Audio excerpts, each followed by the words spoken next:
It's mostly just Sonic is really bad, and also working in video games is really bad. Yeah, It's majority of the news. pretty much. Kind of a depressing week.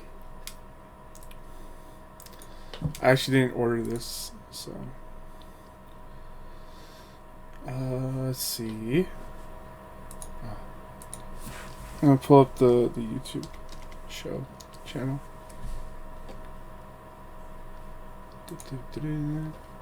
Speaking of depressing, I've been shopping for smart scales so I can get my unhealthiness in check. Check your weight. Like Um, our scale broke. We had just a normal dumb scale and it broke. So I'm mm, like, well, if we're gonna get another one, we might as well get a smart one. yeah, I don't like Oh. the normal scales anymore.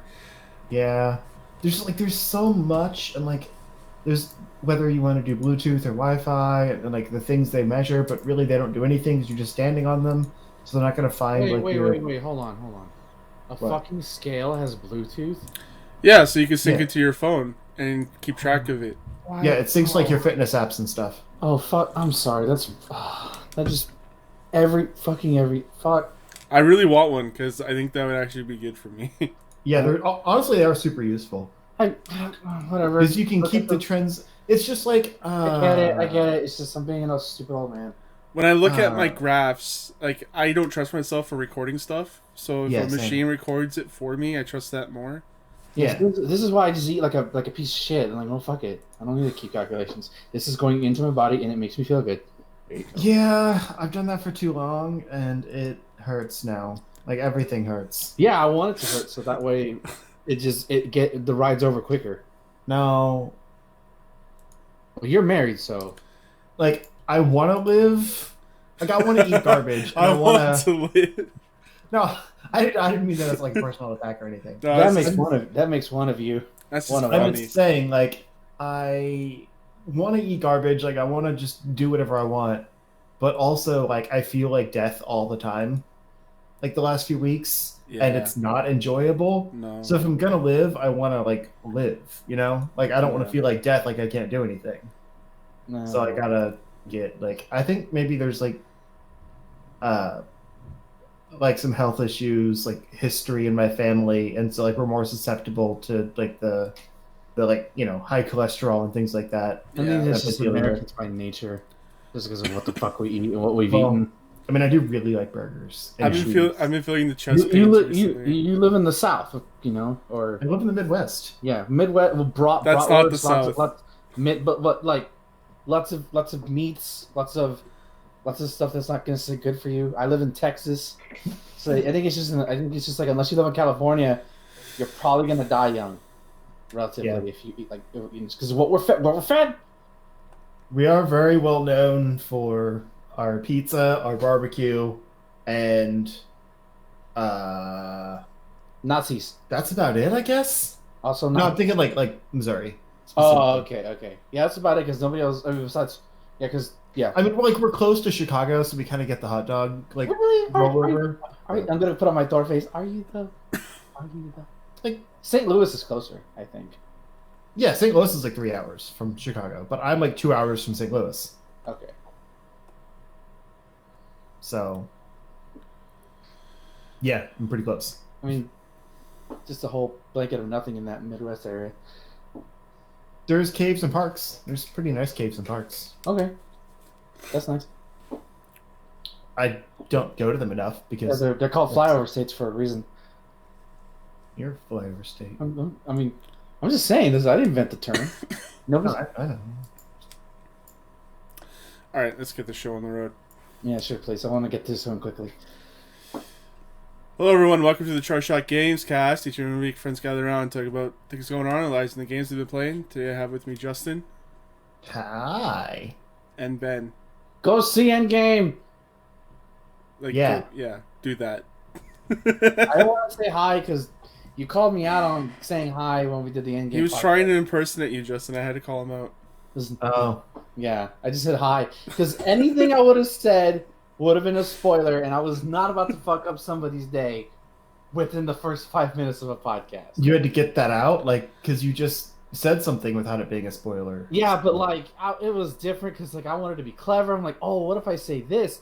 No, don't do that. Just say hi. Just be normal. Just don't be yourself. Is what I did. But that's not the lesson to take away from Endgame. No, it's not. But it's who I am. All right, let's move on.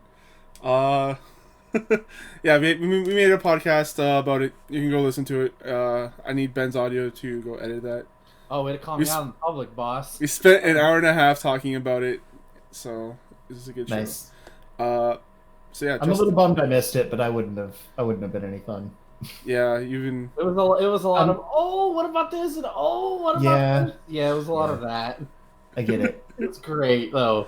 Yeah, because my problem is like I read up on all the art. I'll get to whatever you were gonna say in a second, but I read like all the articles and like watched a lot of videos of people reviewing it and stuff like that, and so I saw all the hype and all that, and I was like, yeah, I love the movie. Like it was super exciting. I've just had no hype, so it would have just been like, oh yeah, that was cool. Yeah. I listened to one review and they were like the nitpickiest. Like one guy was like the nitpickiest. I'm like, and like he's like, I'm like, okay, being an old fucking man right now, just enjoy what you got. Like, yeah, like that's kind of my problem though. Like whenever I watch something, like I'll talk about, yeah, I loved it, like this was great, but, and so it's like, you know, of course, like you can only praise something so many ways, but you can critique the things like a lot in a lot more detail, right? I feel like, so it ends up coming across more negative, even though it's like, no, I loved everything. There was just this one little thing, and then you spend 5 minutes talking about that one little thing that makes it seem bigger. And then the comments section just talks about that one little thing. Yeah. They're like, oh, why are you so negative? Like, no, you just focused on the one thing that I was negative about. Right. Yeah, so Justin, what have you been up to? I've kind of just been like vegging this past week. I haven't been like trying to play anything too like intense or whatever. Which means I kind of got super obsessed with that Forager game that I was talking about last week. Because it's still very much a grind. But I'm like level 28 or something like that. And like the grind is really good. It's not like the loot grind like, you know, Thomas always deals with. But it's the clicker grind. It's not even a clicker because you actually are moving around a lot and like interacting with stuff. Okay. It's not a clicker. You know what I mean? But it's more like the Harvest Moon types. There's like some automation involved, right? Yeah, you're waiting on things to like be forged and stuff like that, so you can get more materials. But like it's more of the Harvest Moon where you're actually like foraging for minerals and like, you know, cutting down trees and stuff like that. And you can plant stuff, but I haven't because I haven't needed to. But yeah, I've just been trying to like fill in the museum and stuff. But I got to give it some credit. Like it was very much just like, okay, I've got a little bit more. Like I want to see what like this skill will get me. So like I gotta keep going until I get the next level so I can try that skill and then see what it unlocks and so on. Like I was stuck on that for a long time. And like there was a few little quest things, like trying to get enough money to pay off this fairy, so she would like give me like her quest reward or whatever. But I unlocked a new island that had like a kind of a desert theme to it, and the desert for one had cacti, which like there had been a long time where like there were certain things I couldn't do without like the cactus fruit or whatever, as like a an ingredient to make something. So I was like, okay, where do I freaking get a cactus? Like I haven't run into anywhere that like I can cut something down or whatever. So I finally got the cactus on that like little desert place. But it also had like kind of a like a temple on it. And until this point, like there had been nowhere to go into. Like I found like a treehouse at one place, and I thought that I would have to complete the quest for some guy, and then like the treehouse would open and I'd be able to go inside it and like have a house or something like that I could decorate. I did a quest for him. He just had another quest. I did that quest for him. He has another quest. He's like, this is the last one, I promise. So I don't know if maybe after that one I get out the treehouse, but whatever. So I went into this temple thinking it was like, oh, whatever. This is just going to be another place I can go into to forage things. And I go in and like there's actual like puzzles and like enemies and stuff in there. And there've been a few enemies like slimes, but like this actually feels like a little like kind of a mini Zelda dungeon. And like there's also stuff to forage in there, like more cacti and things like that. But I didn't go super far into it because I was like, this is actually really cool. I want to save this. And like I went back out, got some other stuff set up, and I was going to go back in. But it's really weird because like the further you spread out your islands, like because you buy plots of land, the further you spread out, the more expensive things are. And so I don't know if it's all randomly generated and like it doesn't decide what the plot's going to be until you buy it. But I feel like I shouldn't have had to spend like 4,000 to 5,000 coins or whatever it was to unlock this temple. That's actually really cool. But it's the first time I've seen something like that. Like that's a pretty late game thing. And I think I've still got a lot of game left. This seems like it can go on for a long time. But that's the kind of hook that you'd want to like throw the character into to mix up some of the, honestly, monotony of that clicker game idea. So there's still some weird stuff going on in this game where it's like you have to be dedicated to the grind to really get the cool stuff in it. But it does have some really neat variety when you're willing to put that time in. And that was like a major surprise, like 8 hours into the game or something like that. It's like the first time I ran into something like that. But also you get kind of like the, mobile game type achievements where it's like you just do certain things and it pops up a reward or whatever. And I got one for playing for 3 hours straight. And it felt like the game was judging me. It gave you a reward for something that's... Yeah, it was, I think the reward of something called Obsessed or something like that. Oh. But also I wasn't feeling great, and it was, it was something to have on while I was like catching up on TV shows and stuff. So whatever, don't judge me, game. But it's still really fun. Like if you just need something dumb to play around with, like especially when it comes out on Switch, I feel like that's going to do super well. Because like that's a good thing, just like pick up on a bus ride, grind out a few levels and then go on your way. Aside from that, I've been doing some more Pokemon Heart Gold.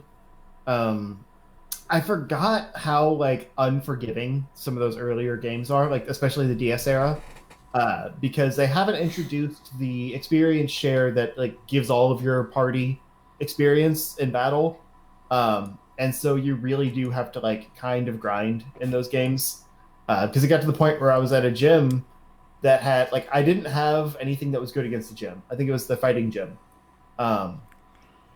And I was actually about to go get my my psychic Pokemon, but I wanted to complete that first because it was like on the other side. I had to backtrack a bunch to go get one. And the Pokemon went up to like level 32 or something like that, and my highest was 28, and it wasn't effective against what they were. So there's like it's tough. Like it's not like the ones now where you can literally just use your main Pokemon and the rest just kind of casually get experience as you go. Like you have to actually think about training them all. So I've been kind of struggling with that a little bit. It doesn't help that I'm playing on a ROM, and sometimes the graphics glitch out. And so like whenever that happens, you have to just kind of save the game, reset, and then go back in. Because if you do a save state, it's just going to save state that graphical look. So there's a lot of times where like I'll go into a room, the graphics will glitch out. I'll go into the next room, it'll go black. I'll have to reset, go back in, go into another room, graphics glitch. It rarely does it like that often, but there was a few times when it did that, and it kind of killed the game for me. But there's also not a lot of new Pokemon in Gen 2. Not until like post game. Yeah, and that's annoying. Because there's some things I want to get, and like it's really hard to get to them. Like, for example, I thought that you could get Natu, like when you're going through the Unknown Cave area. Nope. And it's in that area, but you have to have strength in order to like get to like the one patch of grass in that area where you can get a Natu. And so like it's one of the few new psychic Pokemon in the game, and you get it at the end when you could probably find something better at that point. And that's true of a lot of things. Like they throw in like the Pidgeys and Rattatas and like Slowpoke, which is the psychic Pokemon I ended up getting. Even though I like Chinchou and he's, water, electric, whatever. I'll stick with my Ampharos. But yeah, it's a lot of like the same things that are available, which is weird. And there's also very few Pokemon in that game that can learn Fly, I learned. Because I had a few different flying types, and none of them could learn Fly, so I had to keep switching out to my Hoot Hoot which is why I wanted to get a Natu, so I could have a psychic Pokemon that can learn fly. But no, whatever. Grr. So there's a lot of goofy things in that game. Like I love Gen 2. It's still one of my favorites. But I like looking back, I think I have a little bit of nostalgia goggles for that game maybe. But like once you get to Kanto, like the whole thing opens up. Like you have access to whatever you want, basically. So you just have to basically grind through the actual Johto stuff. And then you can get whatever Pokemon you want. And then in these, you can actually get all the Gen 3 and 4, or a lot of the Gen 3 and 4 stuff, like in some of that post-game, I think. There's like some other islands that open up or something like that. I don't remember. I've looked, and like it says some of them are in the game. But aside from that, I haven't really played much. My wife and I started a rewatch of the Harry Potter movies. So I've kind of been in Harry Potter land recently. We started that last Saturday after my friend took us to see another friend, and he all the way there for brunch. He was talking about his trip to Orlando, where he went to the Hogwarts experience there. Oh yeah. And it made me really mad because like I went when it like basically first opened, and they were still building the Diagon Alley stuff. Yeah. So like you couldn't take the train or anything like that. There's no butterbeer. No, there was butterbeer. Okay. But it's like it started with like the Hogsmeade area, and there was like that one Hogwarts ride, and then like some like kind of a more kiddie like dragon ride type thing. And like they had closed off part of it because they were building Diagon Alley on the other side of the wall, and I could hear them doing it. Like we just missed the opening or whatever. So he was talking about how much bigger it is and how awesome it is, and like you got a wand and a cloak and all that. I was like, I want to go back. But we're talking about making a trip to like the Europe area. Like we're not really sure yet in November, just kind of like as an anniversary / like 30th birthday thing for my wife and I. And she looked up and saw that their like holiday experience, like when they deck everything out for Christmas, starts November 16th. And we're planning on being there from November 8th through November 18th. So we're thinking about maybe ending our trip in London and going to like the opening weekend of the Hogwarts holiday, which would be amazing. That'd be sick, yeah. Yeah. I'm kind of deep into Harry Potter lore again, because between that and the movies, like, yeah, I don't know, it's been on my mind a lot, and I keep waiting for that friggin' leaked Hogwarts game to be revealed. Like, surely that was real. You guys know what I'm talking about, right? Like the trailer, I think we talked about it on the show. Like Hogwarts? Oh no, wait, you meant like that RPG thing, right? Yeah. Yeah. That was like a pretty substantial trailer that definitely did not look fake.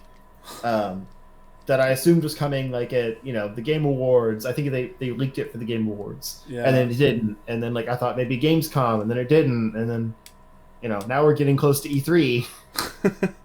Yeah. But yeah, I just want something. Like I was talking to another Discord about like, the idea of a new like Harry Potter show that would be really cool, with like each year or each season being like a year of this at the school with like new characters and stuff. Like there's so much to be mined from that, and we're not even getting another Fantastic Beasts movie, which are budget Harry Potter at best, until 2020. Or no, it's not starting to film until 2020, I think. Whatever. I don't know. Anyway, that's kind of random, but I want more Harry Potter stuff. I miss those games. Like we were watching the movie, and like they were going up the moving staircases and stuff. I was like, oh man, I remember in like the third game, I think, like when you first have like free roam of Hogwarts, and like there's sometimes like with our loading screens, quote unquote, is just you having to wait for the stairs to connect, and then you can continue on. It's pretty great. All right, that's pretty much it. Ben. More Mortal Kombat, because I hate myself. On that grind. God, I hate the Crypt so fucking much on the Switch.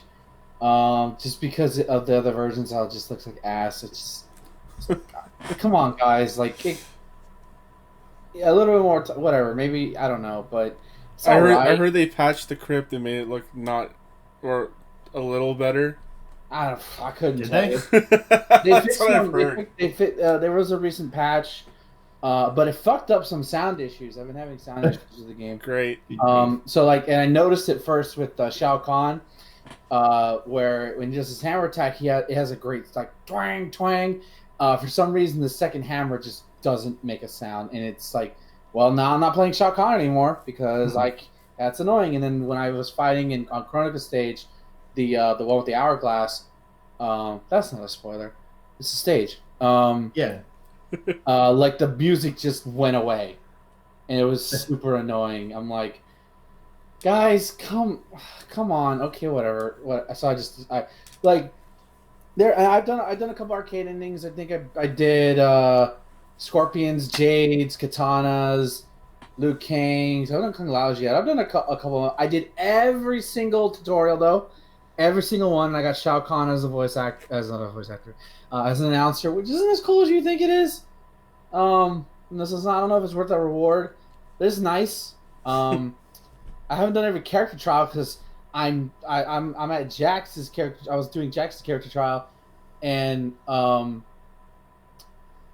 was doing the move. I was doing what the demo was showing me, and it wasn't giving it to me. It's like, okay, fuck this.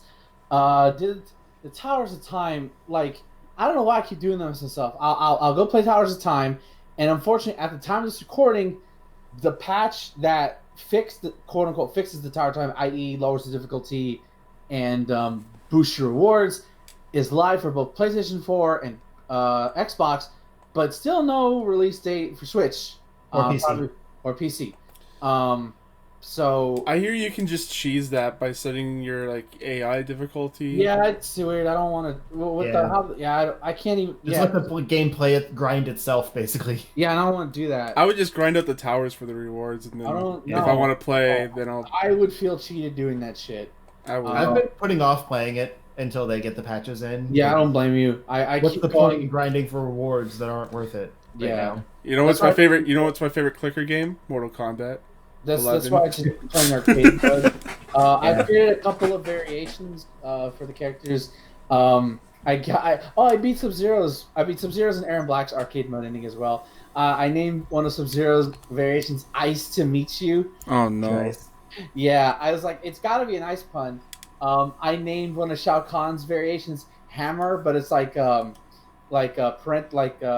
shield. So it's like dots. It's a Marvel Comics reference from like 10 years ago. Why don't you just go with Hammer Time?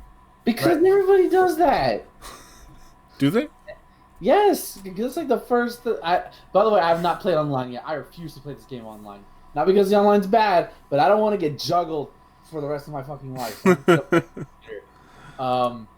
So that I created an Aaron Black variation. I want to like Aaron Black. I really. No one likes Aaron Black. No, that's Baraka. But like, I really want to like Aaron Black. I mean, they're both jobbers. That's what they both are. So it's whatever. Jobber. I know I am. And you should appreciate others. No, fuck that. We hate each other. We all hate each other. Whatever. Where's my knife? Anyways, so like, I forgot Aaron Black was in the game actually. yeah, he's kind of like, he's like a weird zoner character. Like he can do a stance where like he can basically do like a gun you can reload, but it takes a while to reload, and he's just not as fun as what I saw in MKX. That's a completely different character, which makes sense because it's more based on his younger version, I guess. Yeah. But I did name a variation called Gun Grab because I gave one of his moves a command grab. That's part the most fun to me is getting gear stuff and getting masks and getting different weapons. Yeah, it's super cool. And customizing them. Like I got this Raiden, like white and red one. Raiden's fun. I like playing Raiden. I beat his arcade mode ending too. And he's really cool. I gave like Scorpion like this Lakers orange, red, yellow, and purple costume. But yeah, it's really cool. I just like I hope this patch like gives me a better chance of getting cool costumes and cool. Let me unlock that shit faster, damn it! Like, I'm gonna play the game. You're gonna get my time, right? And I know the patch is coming, but it's like fuck, man. The stupid stuff like the variation icons, the banner, like the icons, and the and like the custom art. I should not be rewarded that in Towers of Time. Oh yeah. I should only be in Towers of Time. I should only be getting cosmetic stuff, or fatalities, or brutalities. I should not be getting fucking augments. And augments are stupid because in order to use augments, you have to level up a specific weapon to even equip it. So if you change, it's so stupid. But the gameplay is so much fucking fun, unless you play Towers of Time, in which case the AI is cheap, and then you're fighting against. There was one I fought. Again, it was doing a Scarlet Tower. Oh, I beat Scarlet's arcade mode in it too. She's really cool. I like Scarlet a lot. I like a lot of characters in this game. And like I get like she has some, there was a Towers of Time thing going on for like about an hour. I was like, okay, let's see what we could do. And the whole gimmick of the thing is, at some point the whole screen will be covered in red, and if you're not blocking, you're gonna take damage. And so the computer is just playing like it's Evo Top 8 MK11 Grand or whatever. And I'm just getting mollywhopped, combined with the fact of how much the stage on fire does. It's just like, this isn't fun. Fuck this. I haven't thrown my controller because once it's a stock controller, and I can't afford another one. So it made me like aggressively gently put it down. I have a question. Yeah. What is a mollywobbed? A mollywhopped? Is that what I said? You said I was getting mollywobbed. I was getting mugged. Whatever. It's just a word. Moving on. What? No, you don't make one word two words. That's not how this works. Just make up a word and then move on without defining it. Code 4 from Infinity War. All words are made up. Anyways, so yeah, MKX continues to be like my drug addiction because like I like playing it. Not a word. I guarantee it's not a word. But the Mollywhopped is a word. Whatever. The other thing I played because I talked about this last time, how you can't play MKX arcade mode offline because you don't get the rewards, and I want those coins. I decided, well, let me boot up Golf Story, right? Because I bought that a while ago and I haven't touched it yet. I heard a lot of things about it, and it's very relaxing. Like it's very, very fun. The music is great. So Urban Dictionary says getting mollywhopped is not a regular beatdown, but a beating where the victim is so physically or mentally incapable of fighting back they go down like a little bitch. Yeah, pretty much. That's how it's time for it. So I didn't invent a word. Whatever. Anyways, so back to Golf Story.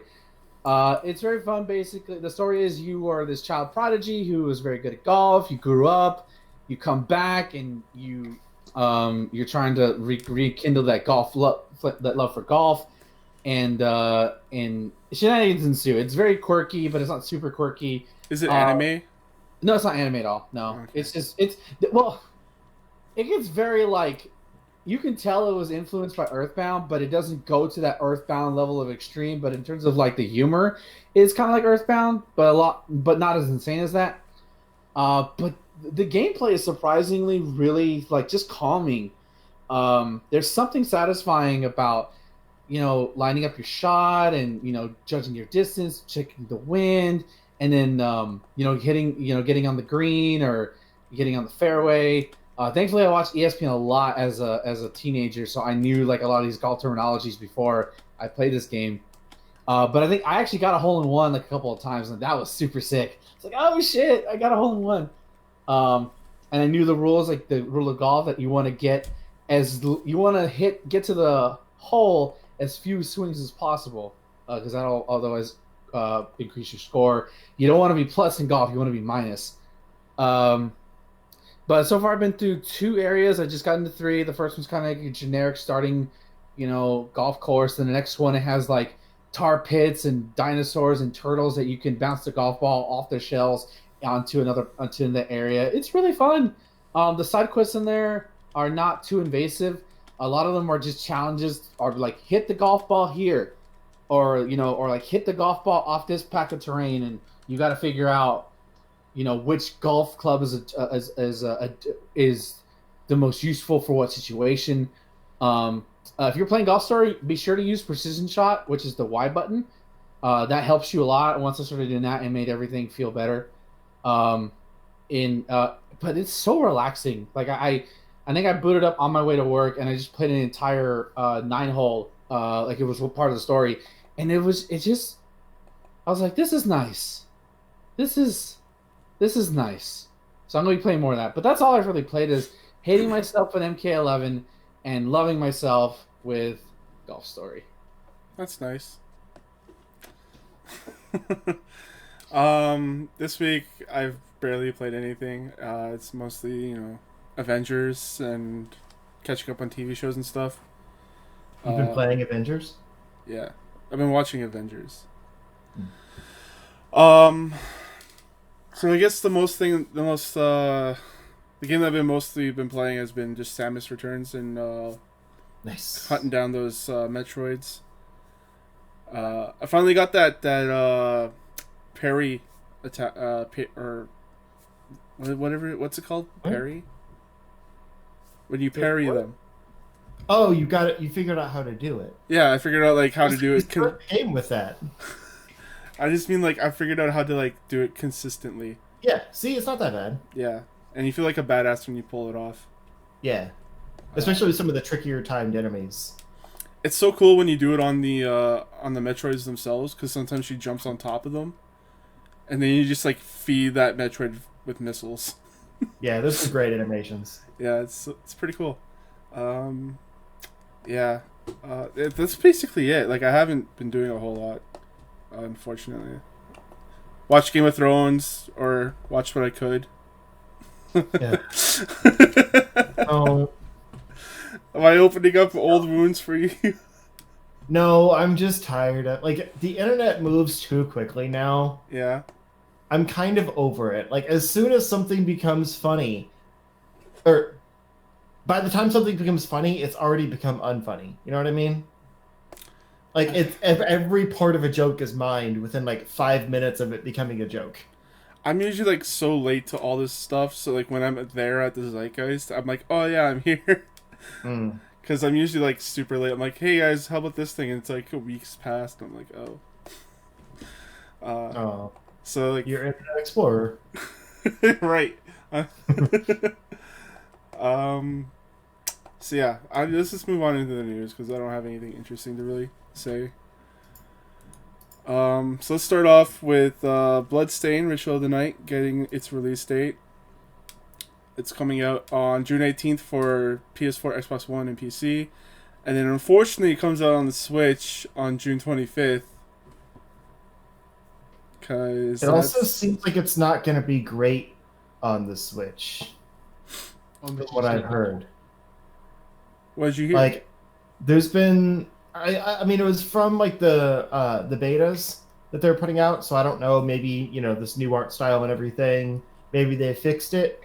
But considering they're targeting 30 frames a second on the Switch, it makes me think it's probably not going to be all the way fixed, at least. But there's been some major input lag issues.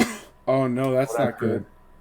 So like it moves a little sluggish, and there's like I forget. There's like an analysis of like high-speed cameras slowing down the footage and seeing how long between the button being pressed and the action happening.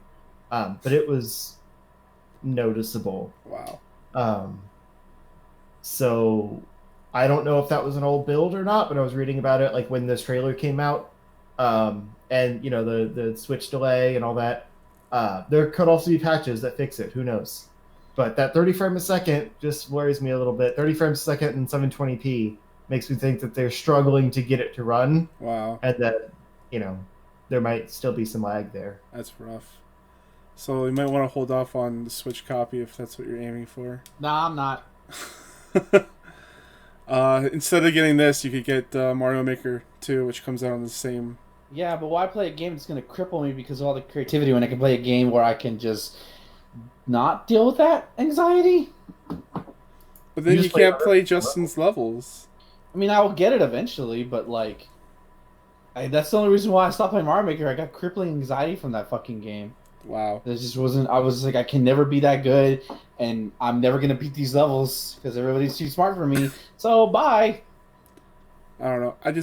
I really liked it because it's just like that 100 Mario challenge. Like I didn't even worry about that. I just went through the levels and skipped the ones that I couldn't do. It's totally a me thing. So. Yeah. It's real though. Like that's the reason why I stay away from the stage builder stuff in Smash. Like I'm not even gonna. I thought about like, oh, what if I create Ken stage? And I'm like, no, I'll just. It'll be shitty. Fuck that. Someone will do it better. I believe you can make a good one. No. I made a couple levels and they weren't that great, but like people that commented, it's like, oh, it was a good first level and stuff like that. Like so, that's fun. Speaking of like level creators and stuff, did you guys see any footage from Dreams? Because I just saw a video like last night about that. Mm-mm. The medium. There's a lot out about it for a while. Like I was seeing some of the open beta they did. Yeah. I was seeing stuff that came out of that, like basically recreating games inside of Dreams. It's But I haven't ridiculous. seen any new stuff now. I think it's actually just launched in early access actually, and they have like like it's ridiculous what you can do. It's basically a game engine, like as a video game. It's ridiculous. I want to check. Like it's a game I would never buy for myself or like use, but I would love to see other people's creations. Yeah, I only care about Dreams if Night Into is before it. No, you count me out. I mean, that's why I said me. All right, move on to Borderlands 3. Oh, the meltdown. So there was a live gameplay reveal stream. Happened yesterday, so I didn't get to see it because I was on a date. Yeah. I kind of forgot to watch it. Okay, cool. You know, I didn't watch it. We've been over that. All right, you want to just move on then, because none of us watched this or know anything about it. I read up on some of the stuff that came out of it. I feel like we all should talk about it just because like it's a big release that a lot of people are looking forward to. I'm not going to be the Debbie Downer on this one. I'm just saying everybody knows my reasons. Yeah, for sure. Unfortunately, the article you put in here is not what I read, so it doesn't detail the same stuff, but it does have some things, and I remember vaguely Womp womp. What it was. So yeah, it showed off the new Siren in actual gameplay. I don't remember her name, like Amara or something like that. I don't think this says, but there's some Amara. I was right, nailed it. There's some changes to the progression systems, like the way you move around. So you can mantle over ledges or not ledges, like small, things. What are they called? Like Chest high walls. Sure, yeah. Mantle over things. And also, as I'm sure we'd all be happy for, specifically low, you can slide, like in Titanfall and whatnot. Nice. So maneuverability is going to be good in this one because the last ones have been pretty stiff. Yeah, exactly. Yeah. It's not always just about like awkwardly float jumping around everywhere. Mm-hmm. It'll be a lot faster and more slick. Yeah. They kind of talked about this before, but they showed off some of the alt fire modes for certain guns. So like for example, they showed a pistol that has a tracking round. Like a mode you can turn into where all of the bullets track like whatever you've targeted. Cool. I think I also read one that was like a machine gun that can switch over to like a rocket mode. So just ridiculous, like totally unrelated things. There's also a new skill system. Each class has 3 active skills. 3 skill slots, I should say, instead of just the one like active skill. So you've got like your main thing. Let me just read like what the siren does. You can do a phase slam area of effect attack as a siren. There's a phase grasp that lifts enemies and holds them in place, and a phase cast that sends an astral projection of yourself forward, dealing damage along the way. So before it was basically just the one main skill, and then like each character had a slightly different like melee, and the like a passive boost in some cases. This still has those, but you have 3 active skills you can actually activate for different things, giving each class a lot more variety. And you can get augments for each one, which further customizes each of those different abilities. Those were not shown though. They also talked more about the way loot works. So you can loot scales with the players, and players and co-op also scale. So like if you're level 1 playing with a bunch of like level 10s, it makes it seem like it'll balance everything out for the host, I guess. It's not really clear. It says like it scales higher level characters downward so they're not overpowered when they join a lower level character's game. But it doesn't say what happens if a lower level character joins a higher level character's game. So I'm not really sure about that. But it also scales the loot with the characters. So like if you're level 1 and your friend's level 10, you're going to get level 1 grade loot. Well, they're going to get level 10 grade loot.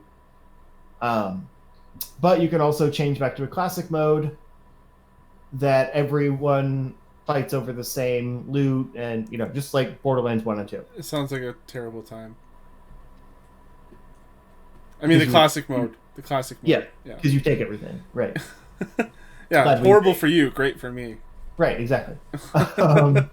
And also, they showed off that this game is a lot more exploration-based. So you're actually not on Pandora or its moon. The main hub of the game is a giant spaceship called Sanctuary 3, where all of like your shops and things like that are located. So most of the NPCs and things like that are there, and you fast travel your ship to the different planets and things like that you go to in the game. So you're actually exploring like the Borderlands universe instead of just running around on one planet. An Odyssey, if you will. What? An Odyssey, if you will. Yeah. A Borderlands Mario Odyssey. Yeah. And they showed off. I don't think it's part of this article, but they showed off a very like kind of futuristic, like technological planet that sounded pretty cool. Again, I did not watch the trailer. I'm just going off of what I read, but it seemed like very unlike anything we've seen before, because there have always been kind of like desolate wastelands and things like that. It sounds like maybe other parts of the universe weren't so affected by the wasteland that we're used to. So maybe that was just Pandora. But that also seems kind of weird, because Borderlands as a concept has been kind of like goofy Fallout. So to see like well put together planets and stuff is going to be jarring. But there's also a statement that Randy Pitchford, which you take his word for nothing, said that the game would not have microtransactions. But then a producer said that there will be microtransactions that are only for cosmetic items.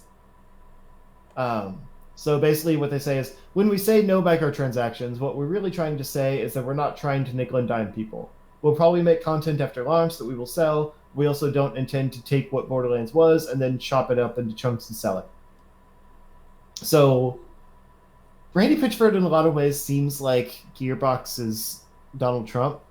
We're like, I don't know why they let him still speak, right? Considering his reputation. Right. He just says things that everyone else would be like, oh, no, he didn't mean that. What he meant was, he literally said, like, he said that exact thing. Wow. But now you're just changing what he said. Yeah, I didn't think about it like that, but it's totally right. Yeah. But yeah, so there's a lot of changes. Like, it's very much like Borderlands 1 and 2 seemed very much in the same vein of each other. Tonally, they were very different, but gameplay-wise, they're very similar. Borderlands 3 seems like it just like started over and took the themes of what Borderland is and modernized it with all kinds of new mechanics and things like that.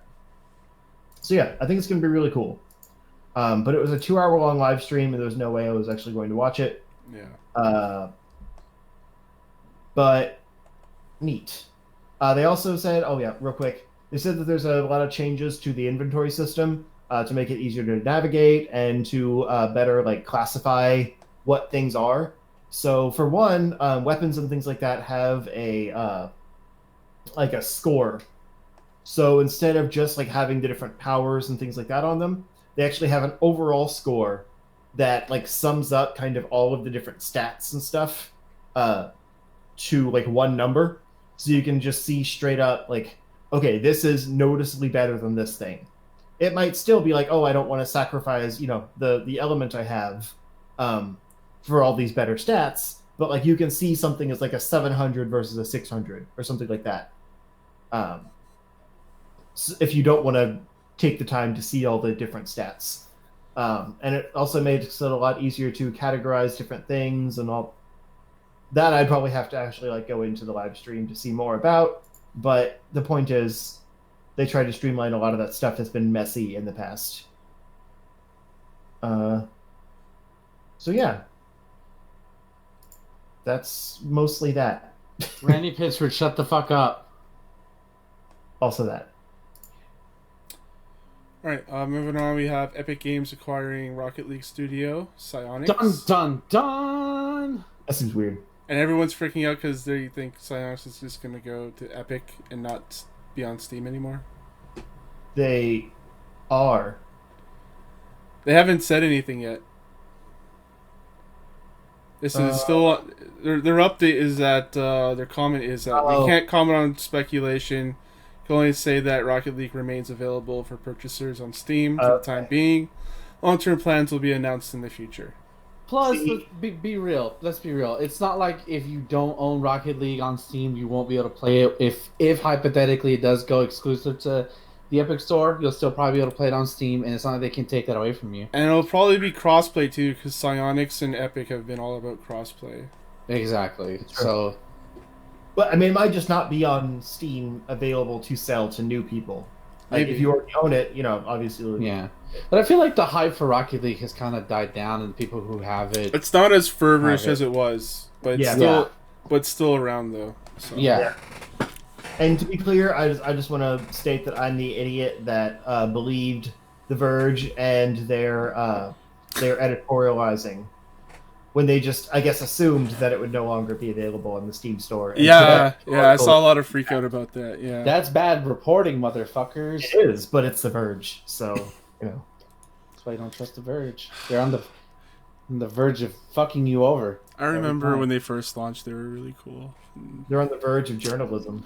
No, that's giving them too much credit. They do some really good like tech journalism and stuff. They're just really good at editorializing. Mm. They just have so many like other people than the people that that started that. Like the people that started it are, I think only one of them is still there. I'm pretty sure. Well, 'cause a lot of them have retired. Like they were the old guard that probably needed to go, and the new people are just in it for the clicks, just like Kotaku these days. Yeah. All right, let's move into the big Mortal Kombat news.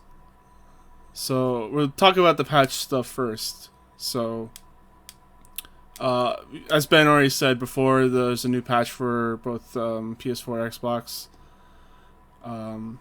PC and Switch haven't been released yet. It's supposed to be coming with the new one. Well, there was an update to the Switch. It just wasn't the big one. It wasn't the we fucked up. We're sorry patch. Right. It was the here have the character tutorials and some stability updates and yeah, framework's a little bit better. Yeah. The day one patch that was on PS4 and Xbox. Pretty much. Yeah, so they're gonna do some adjustments to the Towers of Time, AI difficulty curve, further opponent health. There's a lot here.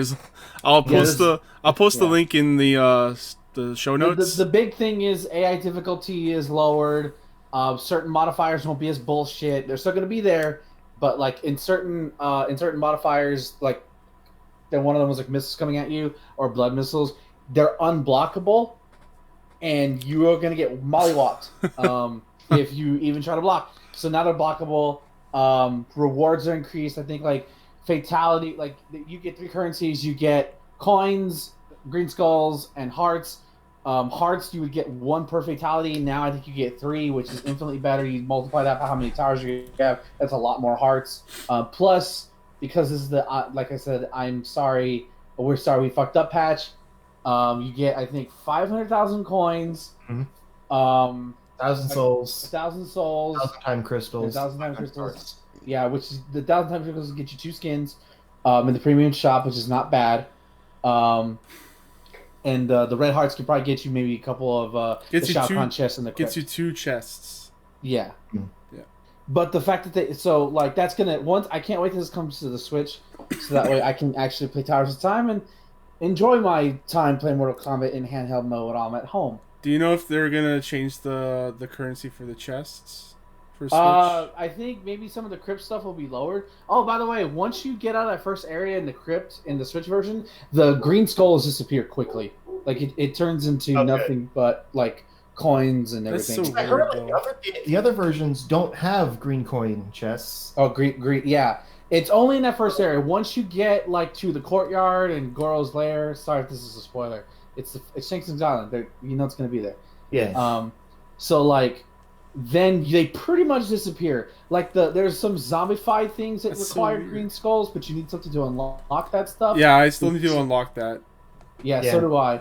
So, but like once you get out of that first initial area, they're pretty much gone, and it's just like 6,000 coins, 11,000 coins, a red chest, a Shao Kahn chest every now and then. So, take that as what you will. They're not. It's weird that so many of them are right up front. Right. That's really weird. They just But let you burn through all the green coins that you like start with, basically. yeah, the green skulls. Yeah. It's really weird, but they're gone. I'm in Goro's lair, by the way. Cool. Yeah, that's where I am too. I'm still in the forest. I think I'll do more of the crypt stuff just because I want to see what it looks like. It's oh my god on at least on PS because I watched Maximilian Dude and he's been like going into crypt and my god, part of me wishes I had a PS4 just for Mortal Kombat 11 because the crypt is so cool. It looks very cool. Like when you see like the pit stage in the background and you're in Goro's lair and then I go play the The Switch guys are version, fighting in the background, you know. You yeah, can see them. and I go play the Switch version. I'm like. Everything's foggy. I can't like I deal with it because it's like well this is the platform I chose it for. It's the only platform I really had a choice. But it's like come on guys, we could have done a little bit more. Like just a little bit like telling me Nintendo can make Breath of the Wild look amazing and how big and expensive it is, but you guys can't do it. Maybe it's I don't know. It's fucking weird, but it's so cool as an idea. All right, and It's a good crypt. It's probably the best crypt they've had. Yeah, the worst part of it is how the rewards work, but those are fixed now, so it shouldn't be a problem. For sure. All right, and let's move on to the other black eye, 2 black eyes of Mortal Kombat 11. Oof. I thought you said black guy. No, black eye. Jax? Yes, Jax. Jax gave this game 2 black eyes. All right. So there was a few tweets and articles that came out from former devs, and this is mostly temp workers or people that just signed on for contracts for a little while. And so it started with, I think, a Fortnite article from Polygon where they did an investigation on that and how they treated their workers. And then one guy came out and said, oh, I relate with all this except for the bonuses because the Fortnite workers were getting huge bonuses because that game did so well. And I ended up reading a couple tweets that have since been deleted. Apparently someone had died while working on Mortal Kombat X, and that's can't be confirmed or denied, I guess. I think that came out weeks ago, but no one was sure if it was true. And... Yeah. That's one of the things you're like, okay, hold on, let's check that because I think we would have heard about that. Yeah. That's something you really can't cover up. Yeah, someone died at their desk. That was the rumor. But now there's this big expose on U.S. Gamer, I believe,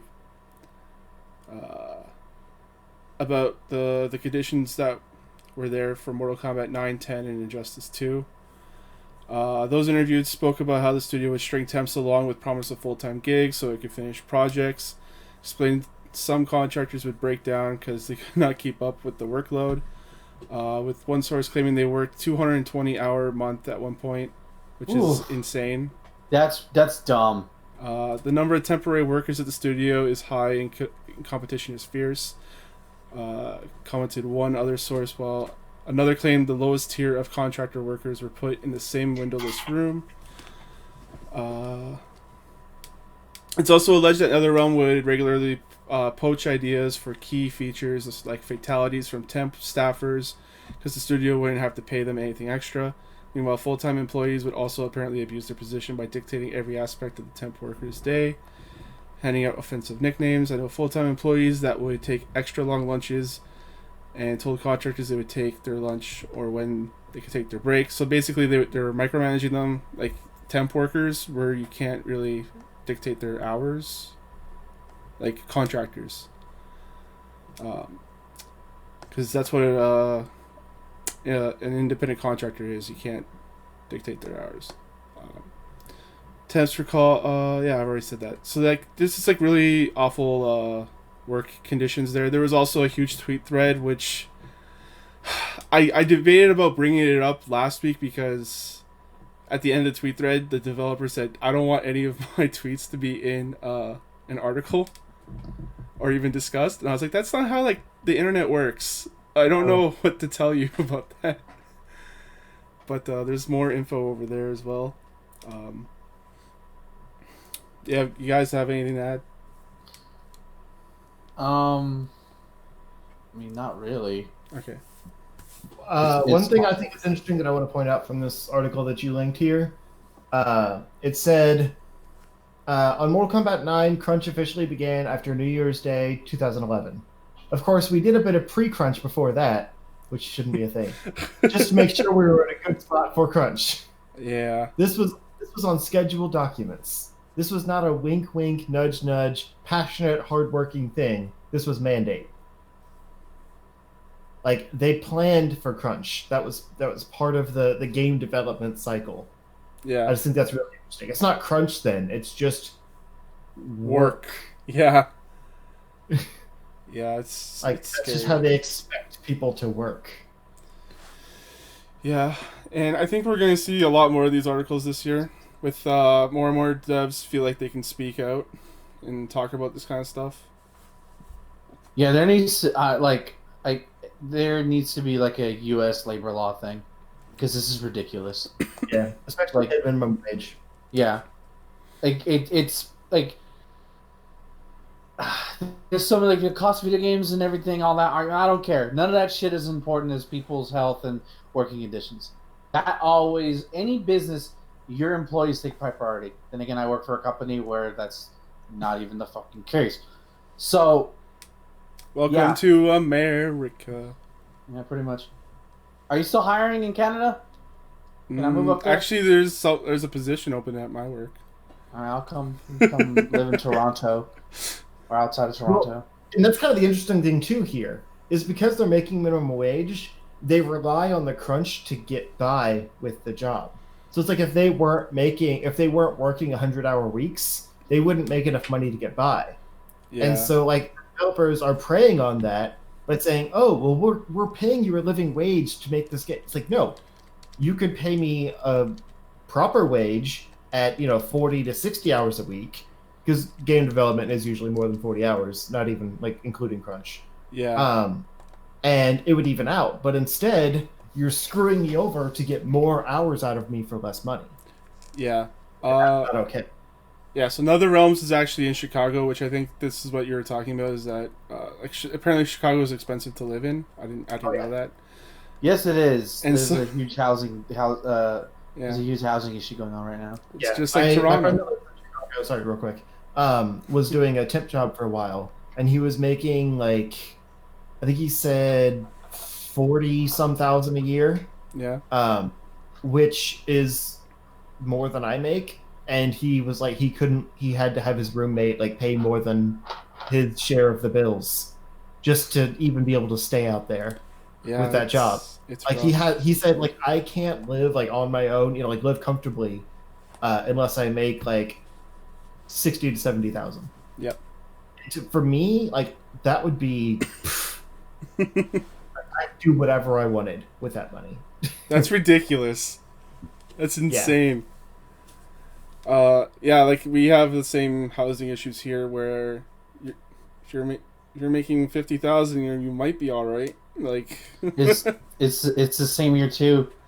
I think it's happening a lot of places where where the big cities are. Like Austin's like a big hub. Fuck y'all. Everyone's moving to Austin and ruining it.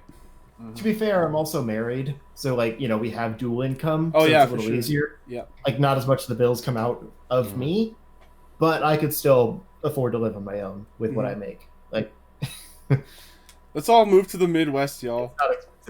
No, let's fucking just move to go to Antarctica and get murdered by the Thing. End it.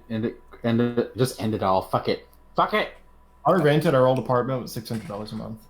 Fuck you. To be able to say, I used to be able to say, let's go to Europe. It's nice there. Like, no, that whole place is on fire.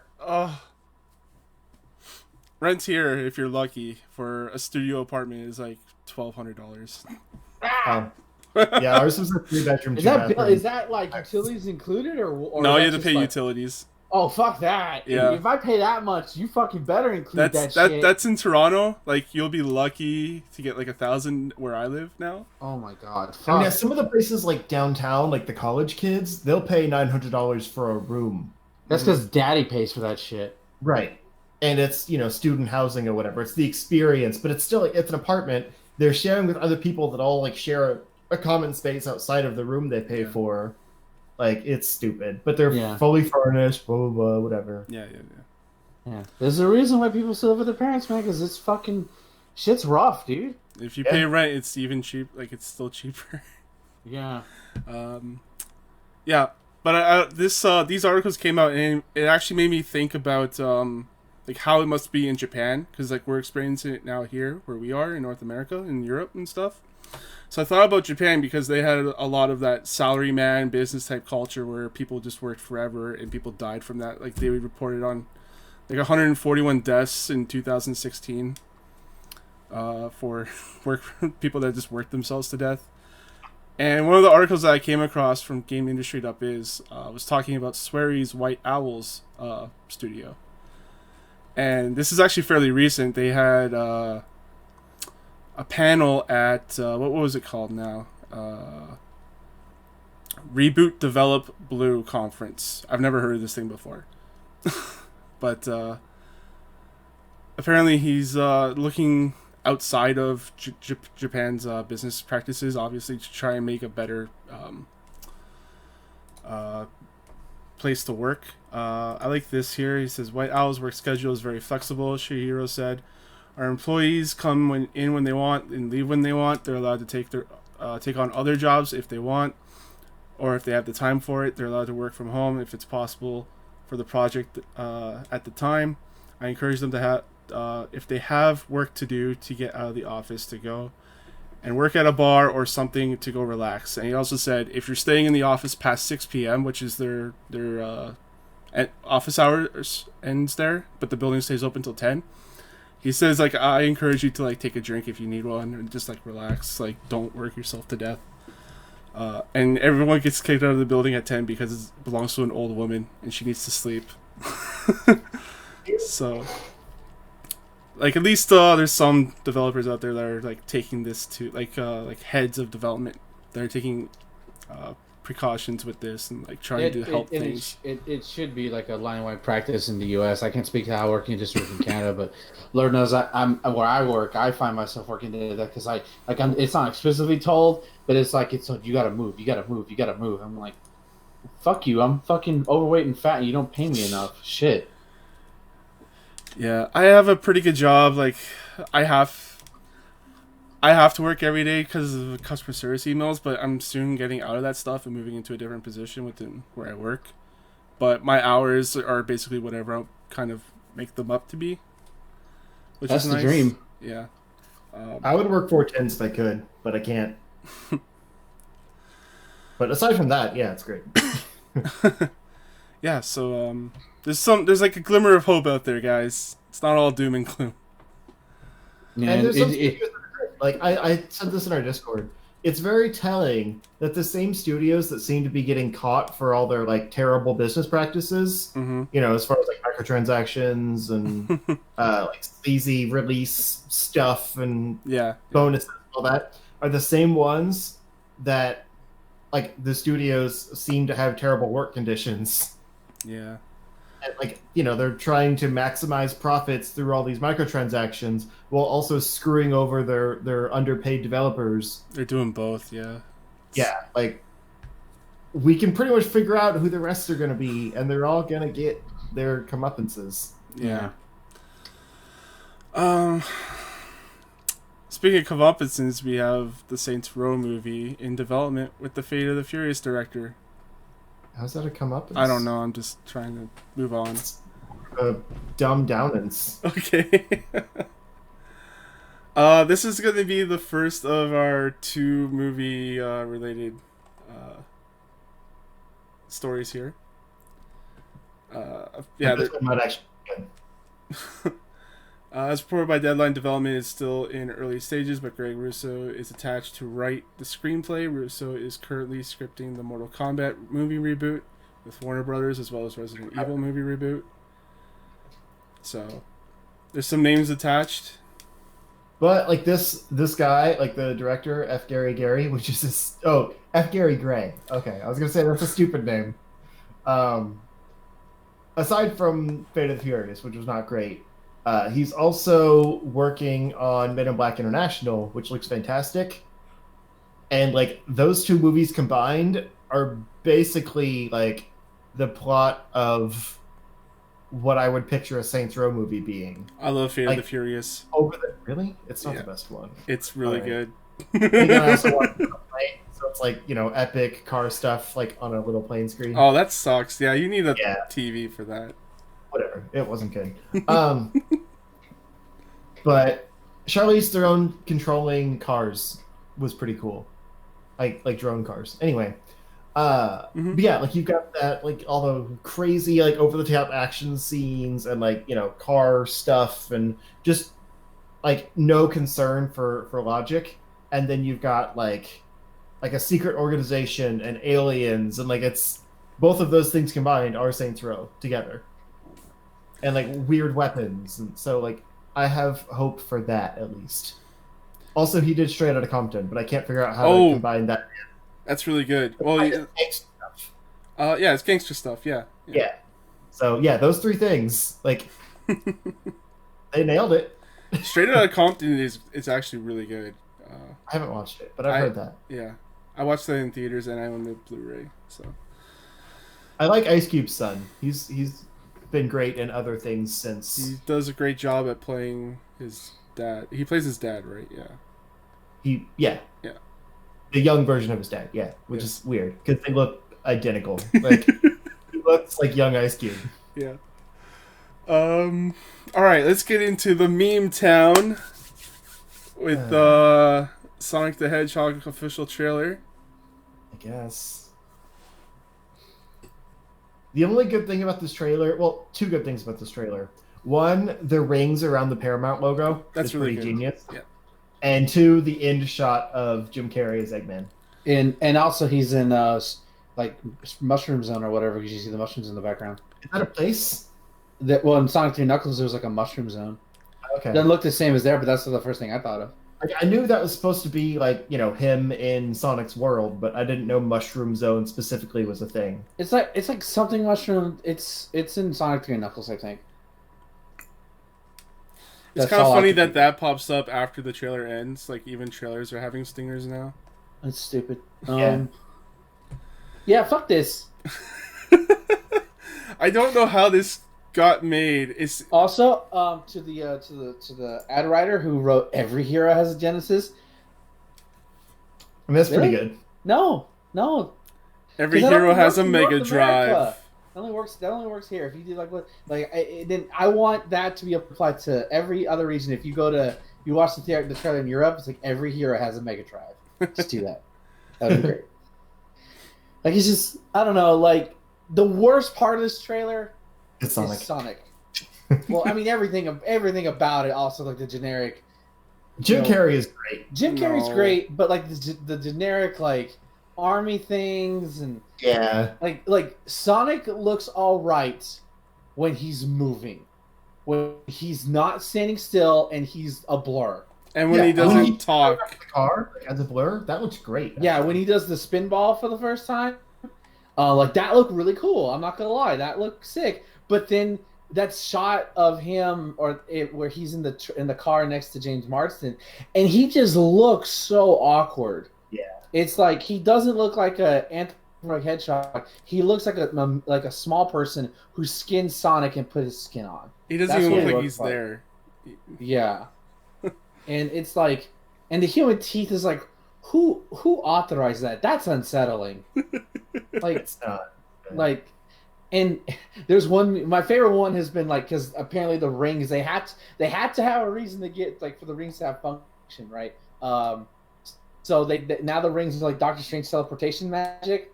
So like the meme I saw was like, well, we got to figure out how to work his rings in the movie. And like a producer person, guys, I saw this new movie called Doctor Strange. I got an idea. Well, they Oh. just got the idea from all the hidden rings that you can go into to take you to different worlds. Yeah, that like I've seen a lot of people saying like that's actually the one thing that makes sense in the movie. You're right. It does, You're right. actually. You're right. Yeah. I thought the It's- same it's- thing then, but I was convinced that I guess. But like, but then that final shot of him with the missiles and the way he just stands, it's like, ugh. He doesn't like. They could have done it where he's more like. There's edits out there. Normally, I hate fan edits, but like this Sonic the Hedgehog model is so bad that when he's just standing still at that final shot with the missiles all around, he just looks awkward. He just does not look. And like, and some people like change the eyes. That makes it a little bit better. Some people have changed proportion. Like, if you're gonna make him an alien or whatever, you could have been like more cartoony with it. But this just looks like they just mocapped a dude and just put fur textures on him. They didn't even Yeah. mocap it, dude. They just had a ball on a stick and then just animated around that. You're pretty much right. Yeah. Um, The eyes are too small. Like they're Yeah. legit too small. They're creepy eyes.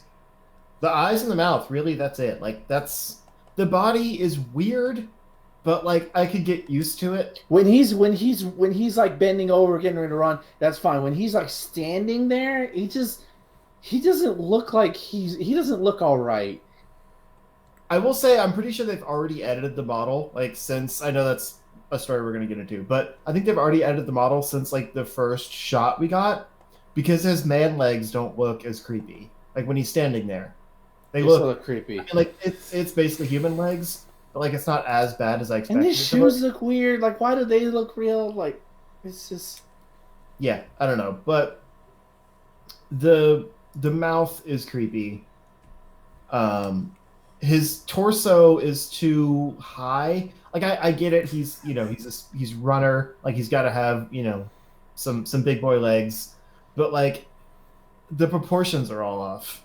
yeah. Like this is why they should have just literally have gotten like, hey, we got the Sonic Boom cartoon, or like the game, and you could have just done that. Yeah, Like maybe with like more realistic looking fur. he looks like Dr. Seuss, and Dr. Seuss was a guy in a suit. Yeah, exactly. And this, Well, and Sonic shouldn't look like that. That final shot of him sliding it just looks awkward. Yeah. It's just like no. Carrie's great though. But I will say, like, I mean, James Marsden's fine, like whatever. But that Generic white final number little 5. bag with Sonic in the bag, and he's like, "Oh no, this is a child. It's just not mine." Yeah, that was yeah, funny. that was really that was the funny. one good thing about this trailer. He had some great delivery with that section. Yeah, that was pretty funny. Even though that's clearly a shot where the budget they're short. They didn't have enough they didn't want to animate Sonic, so they like just put it in the bag. We don't have to see him. Yeah, this movie was made for $90 million. Like, we gotta cut them some slack. They put it in the real world so they can save money. This is gonna set up something that could be bigger. Like, if it does well, they'll be like, okay, we can greenlight something with more money. They could take place in Sonic's universe. We can have Tails, Knuckles, whatever. Go nuts. Have 150 million instead. but like this is a budget movie still, when you think about it. Yeah, I'm I not get saying it. It was awful. I'm just saying Yeah. we had to kind of temper our expectations when it was made for $90 Well, million. my favorite thing is I expected nothing and I was still let down. But Jim Carrey, like, I mean, he's basically doing his 90s shtick. He's doing Ace Ventura, like. I miss classic 90s Jim Carrey. Yeah, he hasn't done it. He hasn't If done it. I wanted in a to watch while. 90s Jim Carrey, I just go watch Ace Ventura again. Or Batman I don't Forever. like Ace Ventura. The first one? Forever. The first one? I just don't like that character. It's the exact same character he's playing in Robotnik right now. No, this one... I don't know, because Ace Ventura was literally... Like, to me, he was an asshole. Ace Ventura's a moron. Yeah. Yeah, that's what he's playing, a moron. Everyone else in the room, and he acts like it. That's kind of fun. Same with he's like Ace Ventura was the smartest, like out of all the cops and stuff. He figured shit out before them. This reminds me of his Riddler performance. Honestly, yeah, it's like that quirky sort of. He's clearly a genius, but he has quirks about him. So yeah, I'm saying Ace Ventura came across as a moron. Like the way he acted, just was stupid. And plus, like Robotnik's a fucking like at least in Sonic Boom, like he's a ham. Like literally, I think they actually reference a ham, like an actual ham in the cartoon. I think. I grew up as Jim Carrey as my hero when I was a young boy. I wanted to be a comedian, and now I'm just like, where's the time gone? He got to get that bread. I know. You know, it's like I mean, like I know he likes to do painting and stuff like that, and that's cool. Yeah. But he just would I would like to do something stupid again. Let's do this. He's a weird dude. Like he's always done weird movies. And he's trying to diversify that, but The Mask, what was that one? The Man of the Moon, yeah. I like a lot of his like more obscure stuff, like just because it's weirder. He's actually playing a different type of character. Wasn't he in like the Eternal Sunshine of the Spotless Mind? Yeah, that was great. Yeah, but like Ben said, you got to make the money sometimes, and also he has kids. I think so. Like parents always end up doing like the kids movies when they get older. Yeah, but you can always just show them Batman Forever. Like that's a kids movie. I mean, minus the part where you see that woman. There's like cleavage, but like whatever. The kids these days have seen much worse than cleavage at this point. When they're like 8. So I don't know. I don't buy that defense. I just feel like he just wanted to do something like where he can get that old energy back. The best thing about this show is that I learned about a TV show called Gettin that he does now. So I want to check that out, and I hear good things about it. So yeah, that's one of the weird things. I haven't watched it, but it's definitely seems weird. Yeah.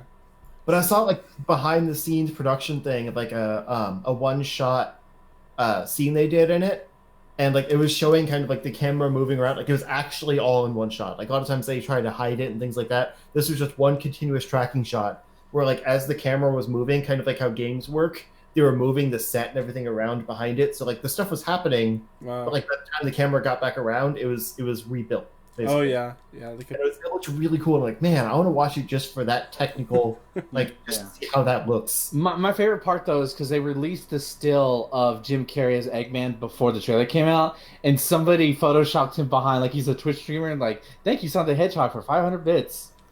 So oh my god. That. Yeah, because he looks like it just looked like that.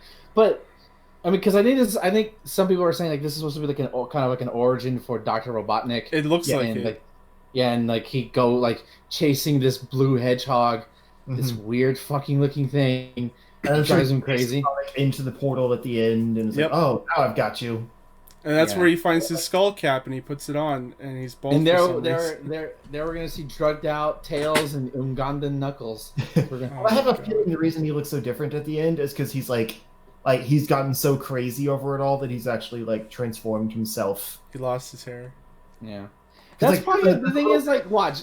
That's probably gonna be like the end of the movie. That's like the last scene in the movie. It sure is. Or at least it's like the final action scene takes place here. Like in wherever this is. Mushroom Hill Zone. But like the little stuff after November, like where it gets all flickery, like you can kind of see like a few quick shots of like him in like a chamber, and then he pushes a button, and then it cuts to him, like in here holding I guess it's a strand of hair. It's like No, he's holding a device. He's No, got a device. it's a tube, but it's got Sonic's hair strand in it. Oh, okay.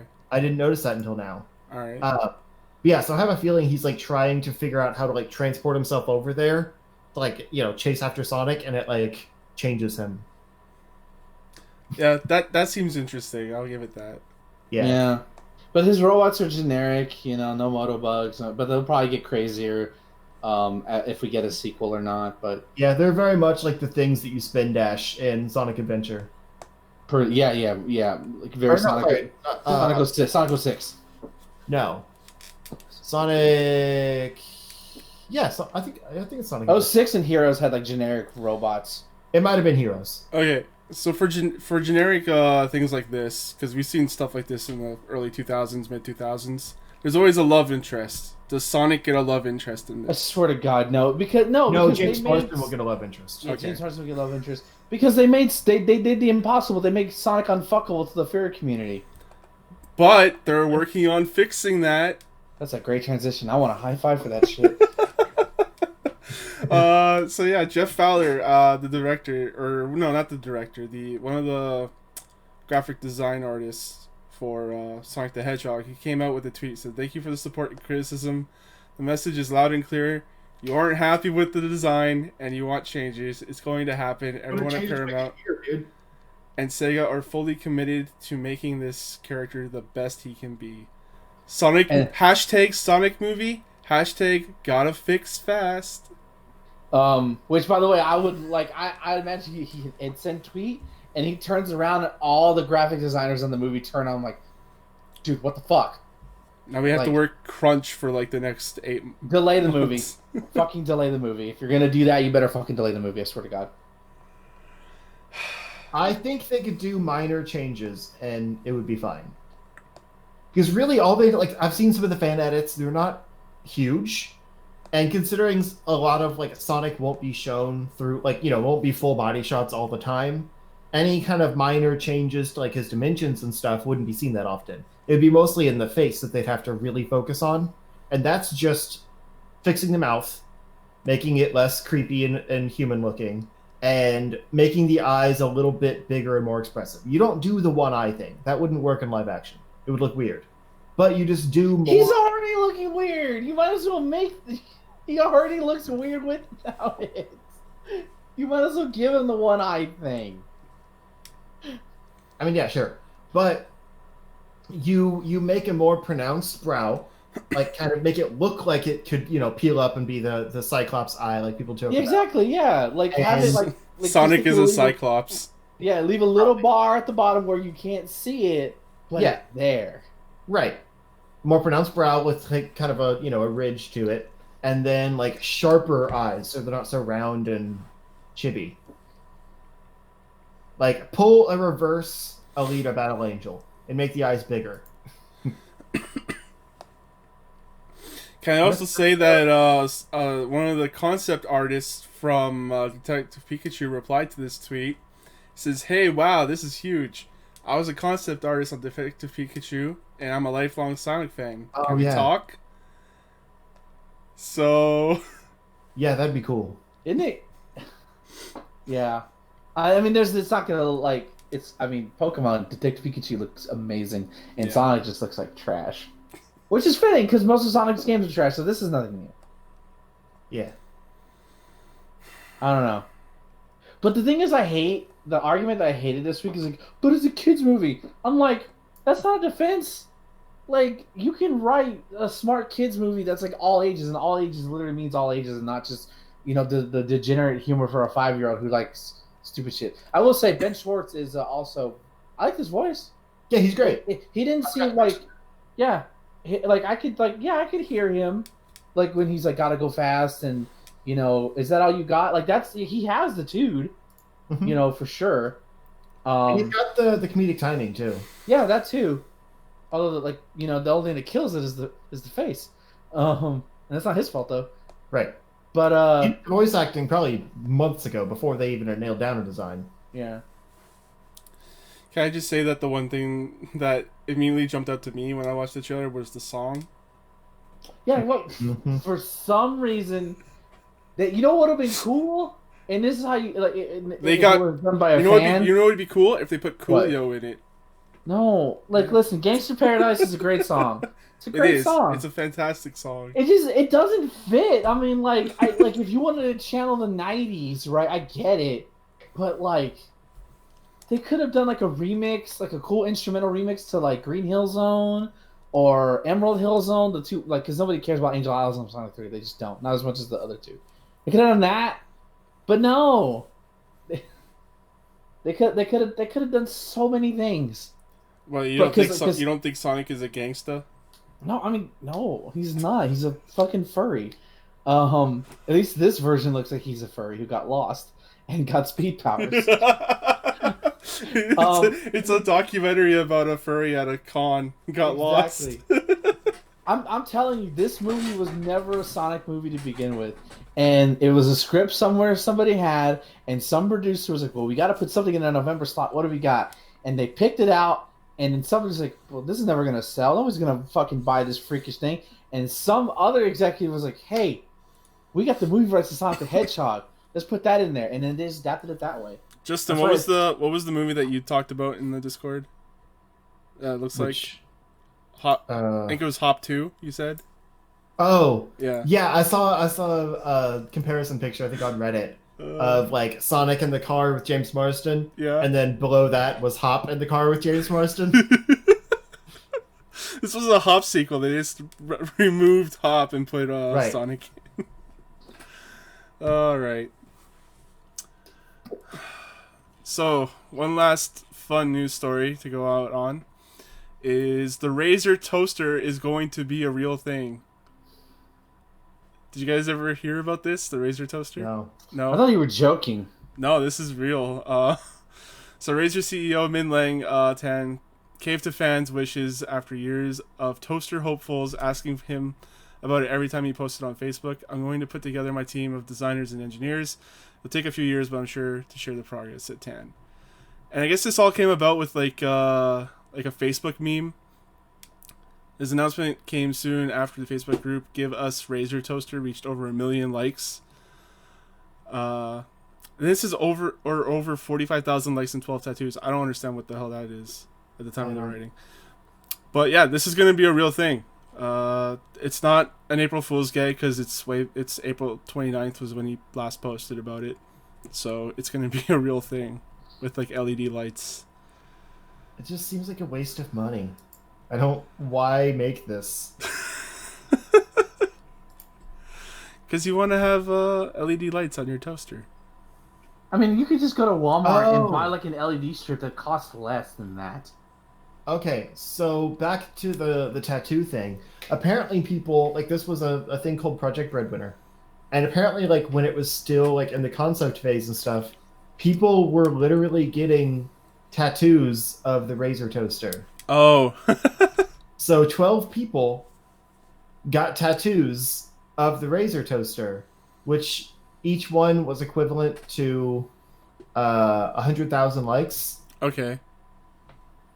So that means like between the 44,000 likes and the 12 Razer tattoos, it brought it over 1 million. Okay. Which isn't even good math. No, it's not. Because really only 44,012 people actually liked it, but 12 people liked it enough to get a tattoo of it on their stupid bodies.